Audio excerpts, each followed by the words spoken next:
कि पल दो पल का क्या भरोसा है, कि पल दो पल में क्या हो जाए पता नहीं तकदीर का। और अजबिद भैया कोई ना जाने तो अजब खेल है रघुवीर का। यही धर्म से हो गए हैं पार की जैसी आराम। जब बोले जब राम का नाओ, राम भजन में लगी लगन। मीराबाई सुना भय भजन की जय सिया राम। कुछ न गए जीवन के साथ, ओ नर्मदा मैया की बांध के जय। आया रे बंदे, हाथ पसारे जाना पड़ेगा जय सिया राम। जय हो नर्मदा मैया की जय। तकदीर का अद्भुत जय हो भैया कोई न नर्मदा जाने मैया की जय। रघुवीर का जय सिया राम। अरे हरि भजन को ले लो रे मनाए जय सिया राम। घड़ी में आए पल में जाए, घड़ी पलक तो बांधी न जाए कि जय सिया राम। कुछ न गए जीवन के साथ, जब बोले रे जब राम का नाम जय सिया राम। यही धर्म से हो गए हैं पार की जय सिया राम। जब बोले जब राम का नाम, राम भजन में लगी लगन। मीराबाई सुना भय भजन की जय सिया राम। कुछ न गए जीवन के साथ, मुट्ठी बांध के आया रे बंदे, हाथ पसारे जाना पड़ेगा जय सिया राम। पल दो पल में क्या हो जाए पता नहीं तकदीर का। अद्भुत भैया कोई न जाने अजब खेल रघुवीर का जय सिया राम।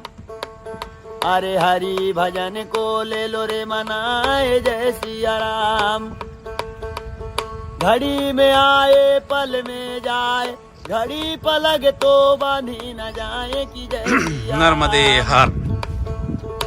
कुछ न गए जीवन के साथ, जब बोले रे जब राम का नाम जय सिया राम। महाराज जी नर्मदे हर। नर्मदे हर नर्मदे हर नर्मदे हर। आज हम फिर महाराज जी के पास हैं, माँ नर्मदा जी के तट पर महाराज जी के सानिध्य में। आज हम फिर से सत्संग करें और महाराज जी की भोजन प्रसादी बन रही है। महाराज जी नर्मदे हर। नर्मदे हर नर्मदे हर नर्मदे हर। आइए बैठिए। आज हम फिर हमारे परम पूजनीय महाराज जी श्री जसवंत दास महाराज जी के सानिध्य में हैं। और आज हमें फिर माँ नर्मदा जी की कृपा से महाराज जी से सत्संग करने का सानिध्य प्राप्त हुआ है। कढ़ी नहीं बनाई थी तो आज कढ़ी बनाने जा रहे हैं जी कड़ी और टिक्कड़। कढ़ी और टिक्का। संतों महात्माओं की भोजन प्रसादी बहुत ही अद्भुत रहती है।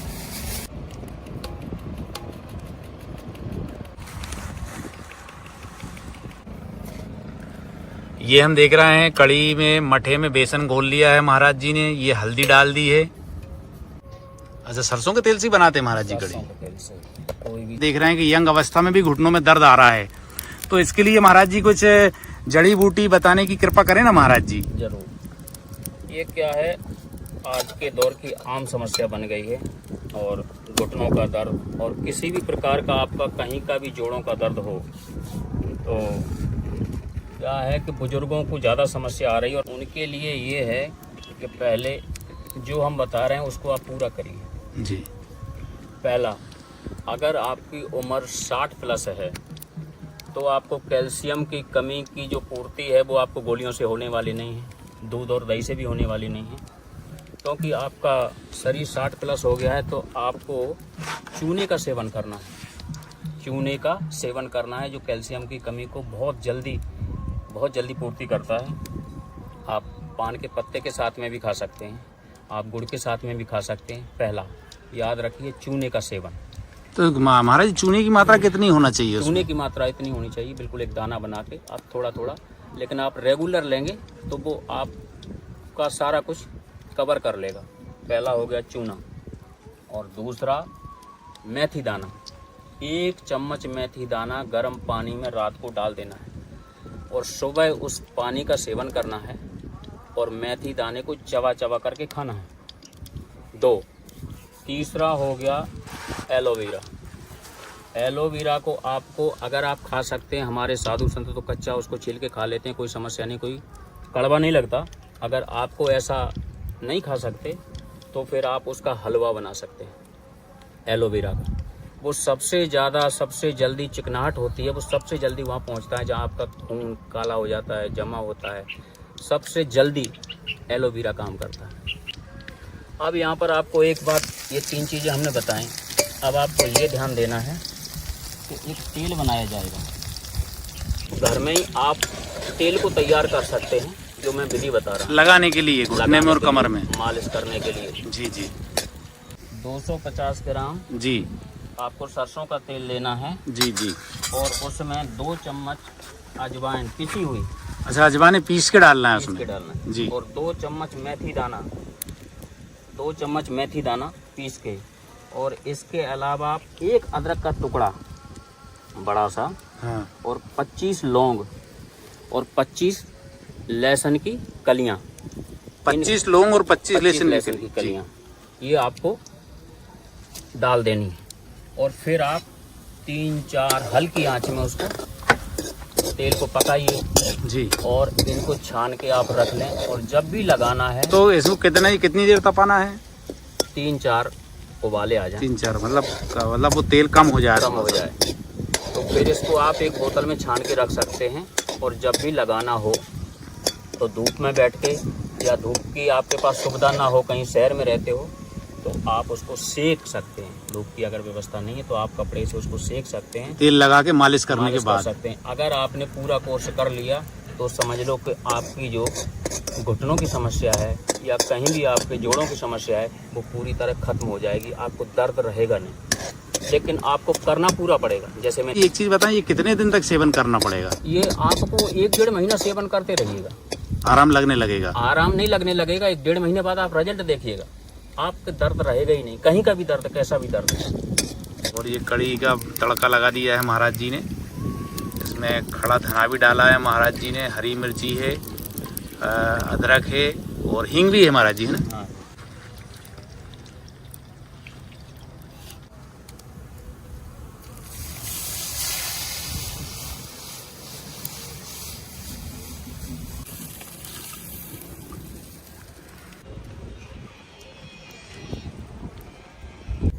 अच्छा, ये अजवाइन भी डाल रहे हैं टिक्कड़ में? हाँ जी, अजवाइन।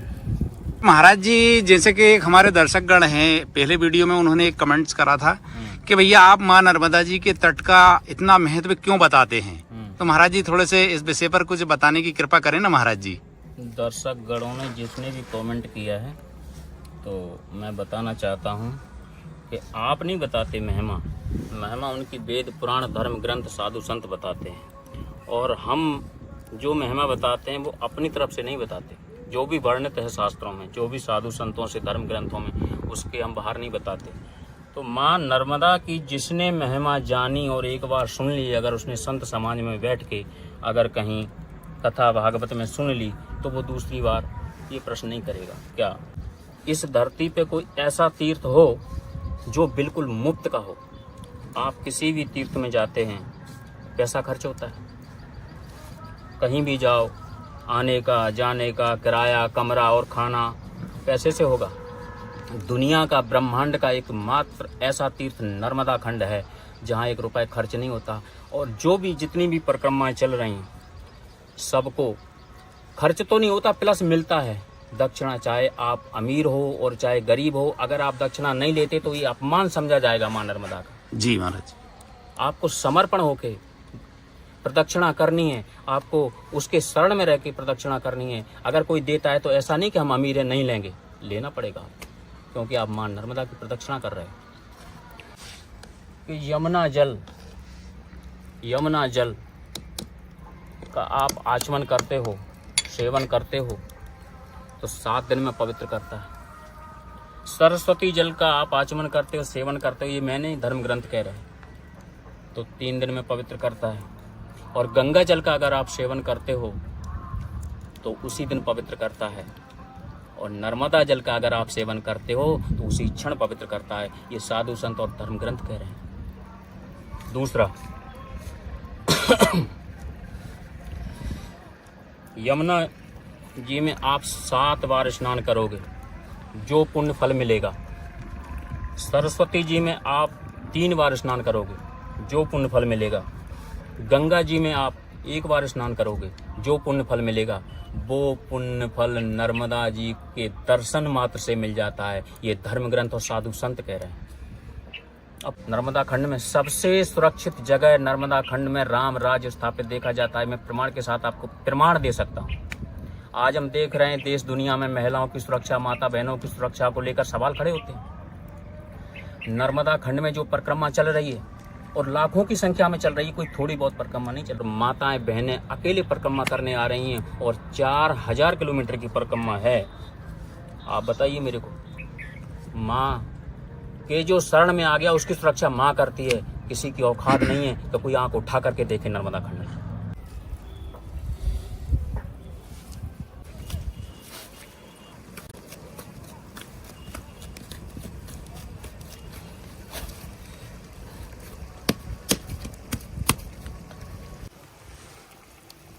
ये गुरुजी ने धनिया डाल दी है।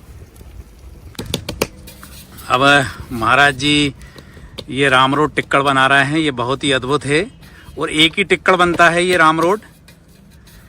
एक टिक्कड़ में जो है 8-10 लोगों की भोजन प्रसादी हो जाती है।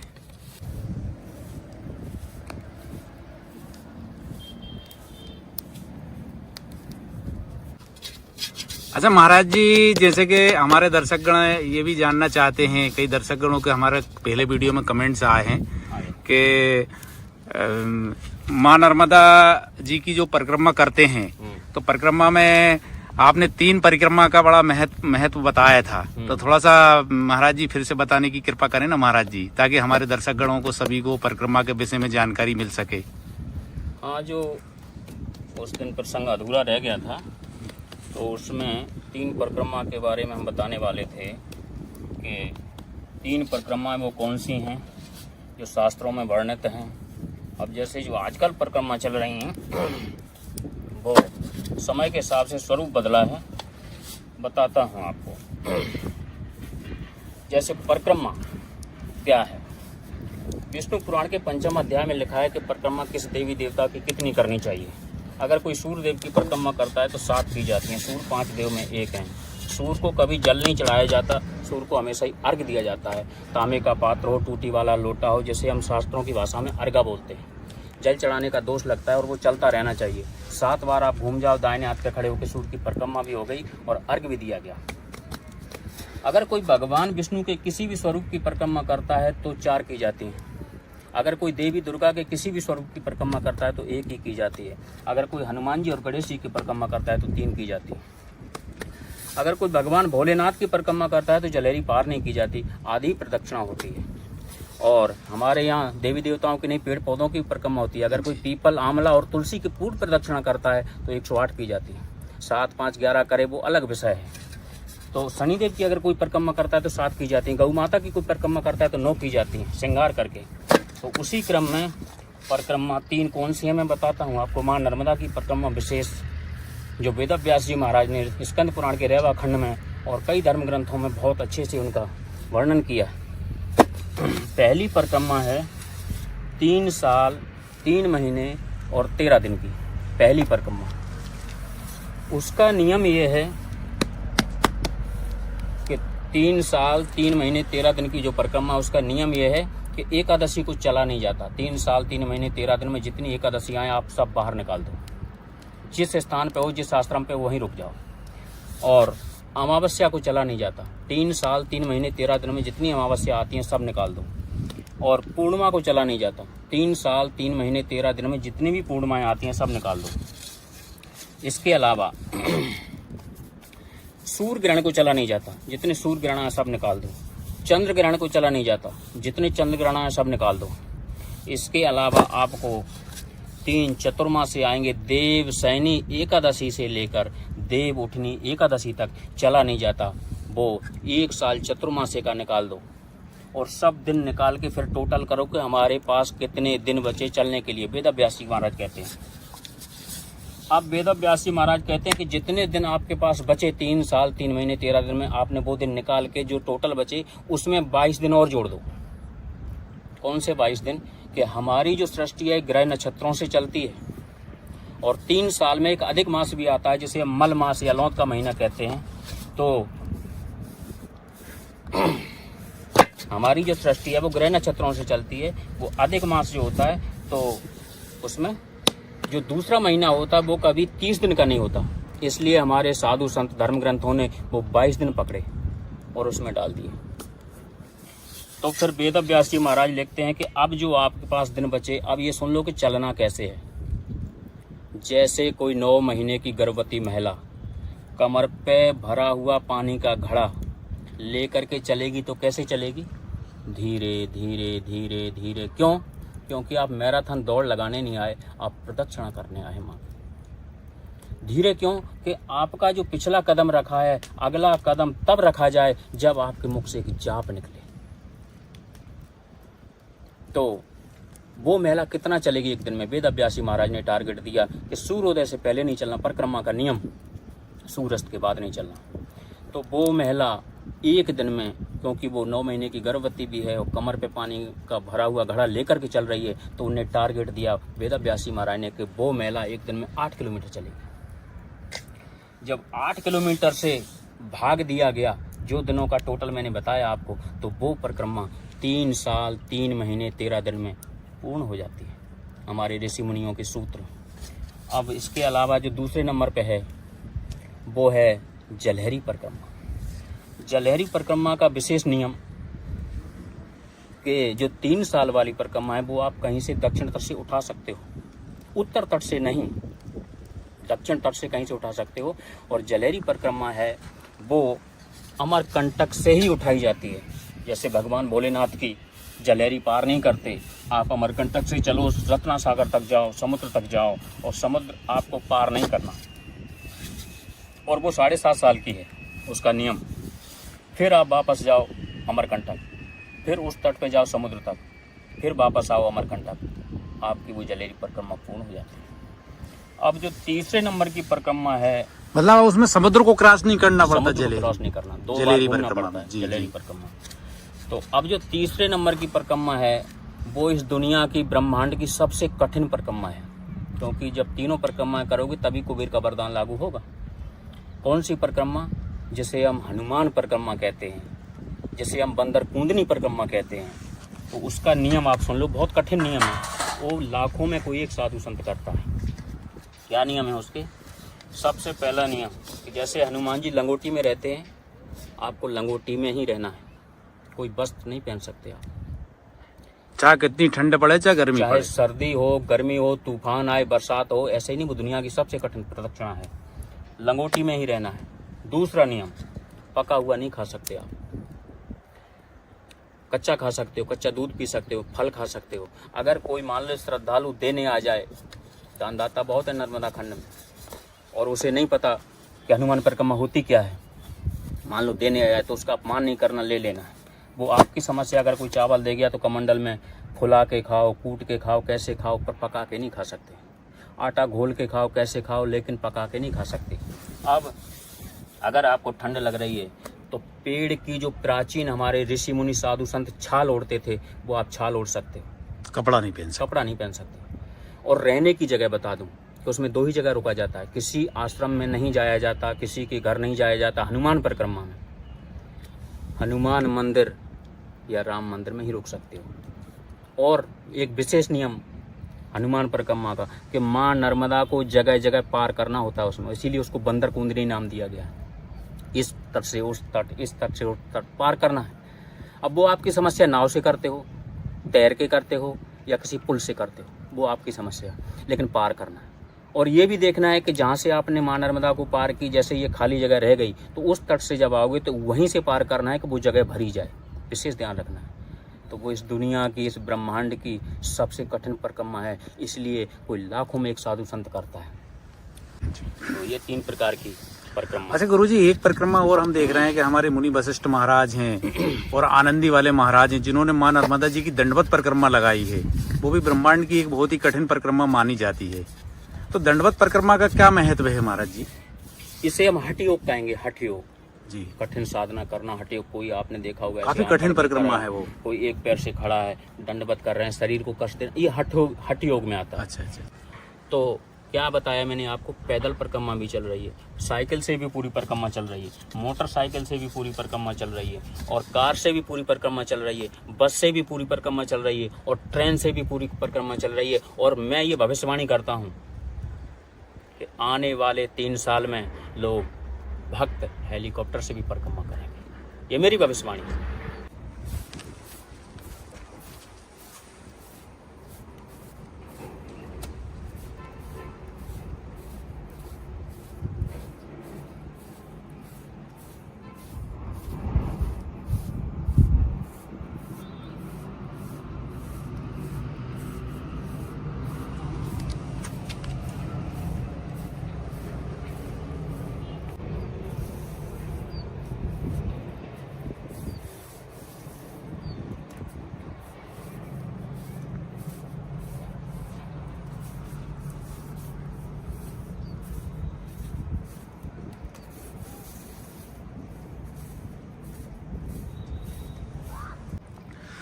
और अब ये गुरुजी ने, महाराज जी ने रामरोड टिक्कड़ जो है डाल दिया है अग्नि में सेकने के लिए।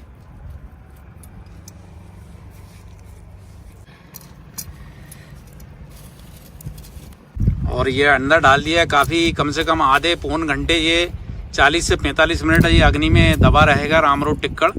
इसके बाद ही सिक पाता है, क्योंकि काफी मोटा रहता है।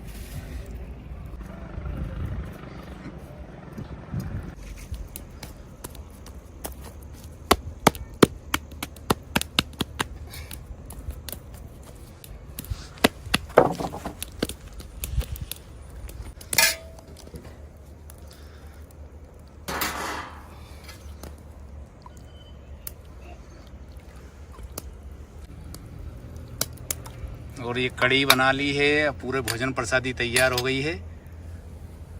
और ये महाराज जी ने घी रखा है। अच्छा, टिक्कड़ के, रामरोड टिक्कड़ के साथ घी, गुड़ और कड़ी खाने का, ग्रहण करने का आनंद ही कुछ और होता है।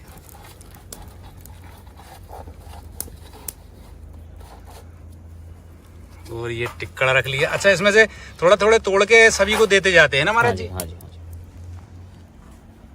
और ये कड़ी है, और ये घी है, ये गुड़ भी रखा है महाराज जी ने। और ये अब भगवान को भोग लगेगा, माँ नर्मदा जी को भोग लगेगा। इसके बाद ही भोजन ग्रहण करा जाएगा। जय हो नर्मदा मैया की जय। आज हमें माँ नर्मदा जी के तट पर में महाराज जी के दर्शन हुए, और वीडियो के माध्यम से हमारे सभी दर्शकगणों को दर्शन हुए। हम सब धन्य हुए। महाराज जी, आपको दंडवत प्रणाम महाराज जी। नर्मदे हर। नर्मदे हर, नर्मदे हर, नर्मदे हर।